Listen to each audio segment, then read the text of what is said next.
पाठ कभी नहीं किया। जेपी के साथ, नाना देशमुख जी के साथ मैं अकेला मंच पर था। एक कविता सुनिए मन से, जहां अच्छा लगे समर्थन जरूर करना। मैं भारत का संविधान हूं, लाल किले से बोल रहा हूं।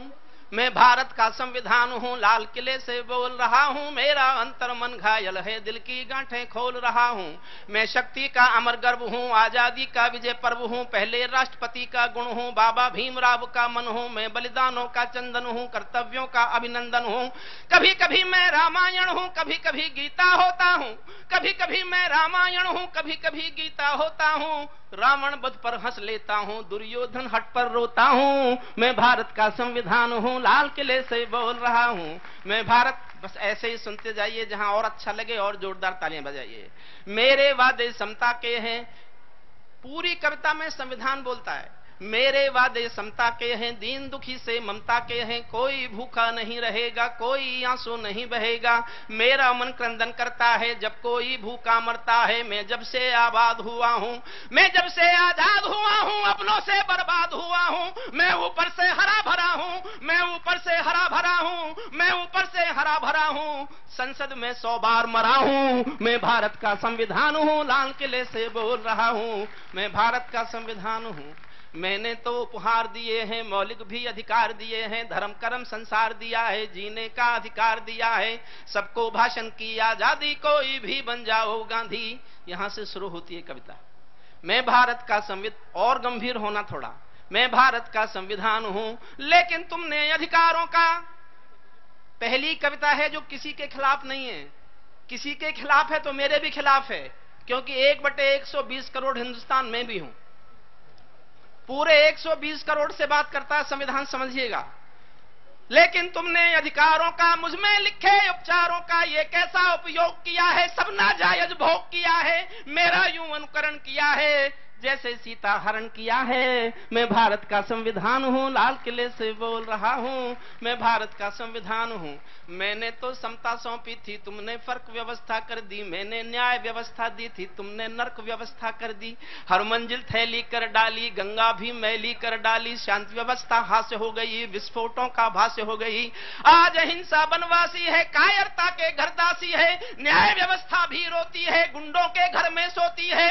पूरे कांप रहे आधों से, राजा डरता है प्यादों से। पूरे कांप रहे आधों से, राजा डरता है प्यादों से। गांधी को गाली मिलती है, डाकू को ताली मिलती है। क्या आपराधिक चलन किया है, क्या आपराधिक चलन किया है। मेरा भी अपहरण किया है। मैं भारत का संविधान हूं, लाल किले से बोल रहा हूं। मैं भारत का संविधान हूं। 2 लाइनें पढ़ता हूं, कविता की सबसे गंभीर पंक्तियां हैं, और जिनके दिलों तक पहुंच जाए और तीर की तरह चुभें, उनकी हाथ उठाकर तालियां उठें। मैं भारत का संविधान हूं, क्या आपराधिक चलन किया है। मेरा भी अपहरण किया है। मैं चोटिल हूं, छद विक्षत हूं। मैं चोटिल हूं, छद विक्षत हूं। मैंने यूं आघात सहा है जैसे घायल पड़ा जटायु, हारा थका करहा रहा है। जैसे घायल पड़ा जटायु, हारा थका करहा रहा है। जिंदा हूं या मरा पड़ा हूं, जिंदा हूं या मरा पड़ा हूं। अपनी नब्ज टटोल रहा हूं। मैं भारत का संविधान हूं, लाल किले से बोल रहा हूं। मैं भारत का संविधान हूं। थोड़े और गंभीर होना। मेरे बदकिस्मत लेखे हैं, मैंने काले दिन देखे हैं। मेरे भी जज्बात जले हैं जब दिल्ली गुजरात जले हैं। हिंसा गली गली देखी है, मैंने रेल जली देखी है। संसद पर हमला देखा है, अक्षरधाम जला देखा है। मैं दंगों में जला पड़ा हूं, आरक्षण से छला पड़ा हूं। मुझे निठारी नाम दिया है, खूनी नंदी ग्राम दिया है। माथे पर मजबूर लिखा है, सीने पर सिंगूर लिखा है। गर्दन पर जो दाग दिखा है, ये लश्कर का नाम लिखा है। मैं भारत का संविधान हूं, लाल किले से। मैं दंगों में जला पड़ा हूं, आरक्षण से छला पड़ा हूं। मुझे निठारी नाम दे दिया, खूनी नंदी ग्राम दे दिया। माथे पर मजबूर लिख दिया, सीने पर सिंगूर लिख दिया। गर्दन पर जो दाग दिखा है, ये लश्कर का नाम लिखा है। मेरी पीठ झुकी दिखती है, मेरी सांस रुकी दिखती है। आंखें गंगा यमुना जल हैं, मेरे सब सूबे घायल हैं। माओवादी नक्सलवादी घायल कर डाली आजादी। पूरा भारत आग हुआ है, जलियांवाला बाग हुआ है। मैं भारत का संविधान हूं, लाल किले से बोल रहा हूं। मैं भारत का एक लाइन पर कविता लिखी थी मैंने साहब, श्रद्धा किरण बेदी जी, मैं आपका घोर प्रशंसक हूं, मिला आज पहली बार हूं, और आपके प्रशासनिक क्षमताओं का इतना प्रशंसक रहा हूं कि मैंने जीवन में कई बार आपकी अनुपस्थिति में कोट किया है आपको। एक पंक्ति मुझे सोने नहीं देती थी, मुझे एक लाइन ने कविता लिखवाई, वो लाइन समझ जाओ तो बता देना कि आप समझ गए। मेरा गलत अर्थ करते हो, मेरा गलत अर्थ करते हो, सब गुणगान व्यर्थ करते हो, खूनी फाग मनाते तुम हो, मुझ पर दाग लगाते तुम हो, मुझको खूनी फाग मनाते तुम हो, मुझ पर दाग लगाते तुम हो, मुझ में खोट समझने वालों, मुझको वोट समझने वालों, पहरेदारों आंखें खोलो, दिल पर हाथ रखो फिर बोलो, जैसा हिंदुस्तान दिखा है, जैसा हिंदुस्तान दिखा है, ऐसा मुझ में कहां लिखा है। मैं भारत का संविधान हूं, लाल किले से बोल रहा हूं, मैं भारत का संविधान हूं, लाल किले से बोल रहा हूं, मैं भारत का संविधान हूं। मैं नाली की पड़ताल देखकर, वर्दी की पड़ताल देखकर, नाली में कंकाल देखकर मेरे दिल पर क्या बीती है, जिसमें संप्रभुता जीती है, जब खुद को जलते देखा है, ध्रुव तारा चलते देखा है, जनता मौन साध बैठी है, सत्ता हाथ बांध बैठी है, चौखट पर आतंक खड़ा है, कोई भय डंक गड़ा है, चौखट पर आतंक गड़ा है, दिल में भय का डंक गड़ा है, कोई खिड़की नहीं खोलता, आंसू भी कुछ नहीं बोलता, सबके आगे प्रश्न खड़ा है, देश बड़ा या स्वार्थ बड़ा है, इस पर भी खामोश जहां है, तो फिर मेरा दोस्त कहां है। मैं भारत का संविधान हूं, लाल किले से बोल रहा हूं, मैं भारत का संविधान हूं। संसद मेरा अपना दिल है, तुमने चकनाचूर कर दिया। संसद मेरा अपना, कुछ पंक्तियां और पढ़ता हूं बस, और मैं एक कविता आज के अभियान के लिए लिख के लाया हूं, उसको स्वामी जी आ जाएंगे तब पढ़ूंगा। संसद मेरा अपना दिल है, तुमने चकनाचूर कर दिया, राजघाट में सोया गांधी सपनों से भी दूर कर दिया। और एक शब्द सुन के विस्फोट हो आपके दिल में, तो विस्फोट जैसी तालियां। मुझे 1975 की जेपी की रैली की याद जीना चाहता हूं आज, 35 साल बाद। अगर आपके दिल में विस्फोट हो उस शब्द को सुनकर, तो विस्फोट जैसी तालियां मैं सुनना चाहता हूं इस मंच से, सुनिएगा। संसद मेरा अपना दिल है, तुमने चकनाचूर कर दिया, राजघाट में सोया गांधी सपनों से भी दूर कर दिया। राजनीति जो कर दे कम है, नैतिकता का किसको गम है, आरोपी हो गए उजाले, मर्यादा है राम हवाले, भाग्य वतन के फूट गए हैं, दिल में तारे टूट गए हैं, मेरे तन मन डाले छाले, जब संसद में नोट उछाले। मैं भारत का संविधान हूं, लाल किले से बोल रहा हूं, मैं भारत का संविधान हूं, लाल किले से बोल रहा हूं। जो भी सत्ता में आता है वो मेरी कसमें खाता है, सबने कसमों को तोड़ा है, मुझको नंगा कर छोड़ा है, जब जब कोई बम फटता है तब तब मेरा कद घटता है, ये शासन की नाकामी है पर मेरी तो बदनामी है। दागी चेहरों वाली संसद, दागी चेहरों वाली संसद, चंबल घाटी दिख रही है, सांसदों की आवाजों में हल्दी घाटी चीख रही है, सांसदों की आवाजों में हल्दी घाटी चीख रही है। मेरा सड़कों से संसद तक चीर हरण जैसा होता है, मेरे तन में अपमानों के भाले ऐसे गड़े हुए हैं। अंतिम पंक्तियां पढ़ता हूं। मेरे तन में अपमानों के भाले ऐसे गड़े हुए हैं, जैसे सरसैया के ऊपर भीष्म पितामह पड़े हुए हैं। मुझको धृष्ट राष्ट्र के मन का गोरख धंधा बना दिया है, पट्टी बांधे मां गंधारी जैसा अंधा बना दिया है। छोटे कद के अवतारों ने, मेरे पहरेदारों ने ही पथ में बोए ऐसे कांटे, जैसे कोई बेटा बूढ़ी माँ को मार गया हो चाटे। छोटे कद के अवतारों ने मुझको बौना समझ लिया है, अपनी अपनी खुदगर्जी के लिए खिलौना समझ लिया है। मैं लोहू में लथपथ होकर जनपथ हर पथ डोल रहा हूँ, शायद नया खून जागेगा इसीलिए मैं खोल रहा हूँ। मैं भारत का संविधान हूँ, लाल किले से। बहुत बहुत धन्यवाद। भारत माता की। हरिओम पवार जी की ओजस्वी वाणी से आपने अपने अंतर को जागृत किया मां भारती के चरणों में आहूत होने के लिए।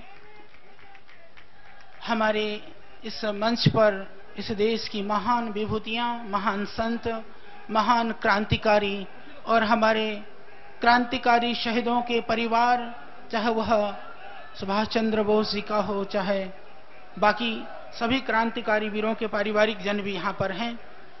मैं आमंत्रित करता हूँ भाई श्री अरविंद केजरीवाल जी, जिनका नाम जो आरटीआई कार्यकर्ता के रूप में पूरा देश जानता है, जिन्होंने सूचना प्राप्ति कानून के तहत उन सूचनाओं को एकत्रित किया है, अपने जान को जोखिम में डाल करके भी, कि यहां पर इस देश के लिए, देशवासियों के लिए कुछ होना चाहिए। जो गुप्त रूप से, अदृश्य रूप से हो रहा है, वह भी जनता के बीच में आना चाहिए। मैं भाई केजरीवाल जी को बुलाता हूं। श्रद्धेय आचार्य बलदेव जी के स्वागत के लिए भाई जयदीप जी को मैं कहता हूं। भाई केजरीवाल जी।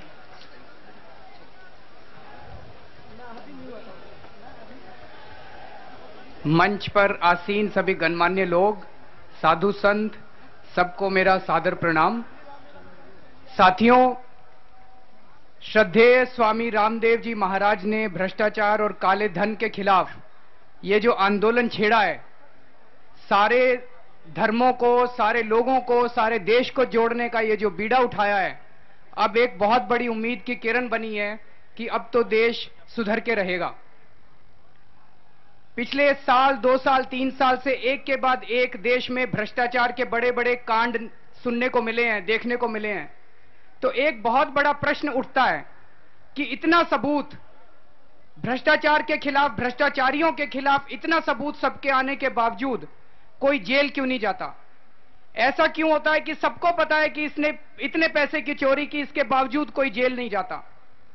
इसके ऊपर हम सब लोगों ने जब अध्ययन किया, मैंने, किरण बेदी जी ने, लिंगदो साहब ने, अन्ना हजारे साहब ने, हम सब लोगों ने जब अध्ययन किया, तो हम लोगों ने सबने पाया कि एक बहुत बड़ी कमजोरी हमारे देश में जो है वो ये है कि हमारे देश के कानून बहुत ही सड़े गले कानून हैं।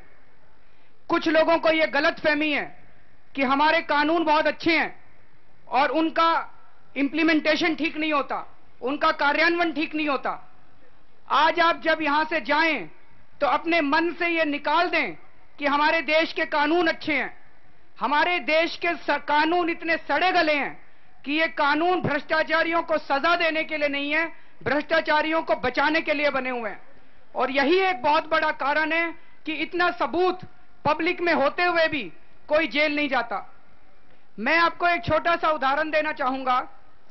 अभी कुछ दिन पहले हम सब लोगों ने अखबारों में पढ़ा कि विनायक सेन को आजीवन कारावास हुआ। उनको किस वजह से आजीवन कारावास हुआ? उनको राजद्रोह के ऊपर उनके खिलाफ ये चार्ज है कि उन्होंने राजद्रोह किया, उन्होंने सेडिशन किया। ये राजद्रोह क्या होता है? ये आईपीसी की धारा 124 के तहत राजद्रोह क्या है, इसकी परिभाषा लिखी है। उसमें यह लिखा है कि अगर कोई व्यक्ति सरकार से घृणा करेगा या सरकार के खिलाफ घृणा फैलाएगा तो वो राजद्रोही माना जाएगा। देश के खिलाफ घृणा करना राजद्रोह नहीं है, सरकार के खिलाफ घृणा करना राजद्रोह है। कानून में लिखी बात है। कानून ये कहता है कि आप भारत से घृणा कर सकते हो, लेकिन मनमोहन सिंह से घृणा नहीं कर सकते। मनमोहन सिंह से घृणा करोगे तो यह राजद्रोह माना जाएगा, सरकार से घृणा करोगे तो यह राजद्रोह माना जाएगा। यह कानून 1860 में अंग्रेजों ने बनाया था। 1860 में देश नहीं था, भारत नहीं था, अंग्रेज सरकार थी। और उस अंग्रेज सरकार का एक ही मकसद था, उनका मकसद था हमारे देश को लूटना, हमारे देश को इकोनॉमिकली लूटना। उस वक्त जो ये कानून बना, इस पूरे कानून को आप उठा के देख लीजिए, भारत को लूटना राजद्रोह नहीं है, लेकिन उस लूट के खिलाफ नफरत करना राजद्रोह है। तो जब अंग्रेजों ने यह कानून बनाया तो यह समझ में आता है कि अंग्रेजों का मकसद तो लूटना था और जो अंग्रेजों के खिलाफ नफरत करता था वो राजद्रोही करार दिया जाता था। लेकिन दुर्भाग्य की बात यह है कि आज 2011 में भी यही कानून चलता आ रहा है। हमारे देश में ए राजा 2 लाख करोड़ लेके भाग गया, यह राजद्रोह नहीं है। 2 लाख करोड़ रुपए का मतलब हमारे देश का टोटल बजट 7 लाख करोड़ रुपया है। एक आदमी हमारे देश का 25% बजट लेके भाग गया, यह राजद्रोह नहीं है।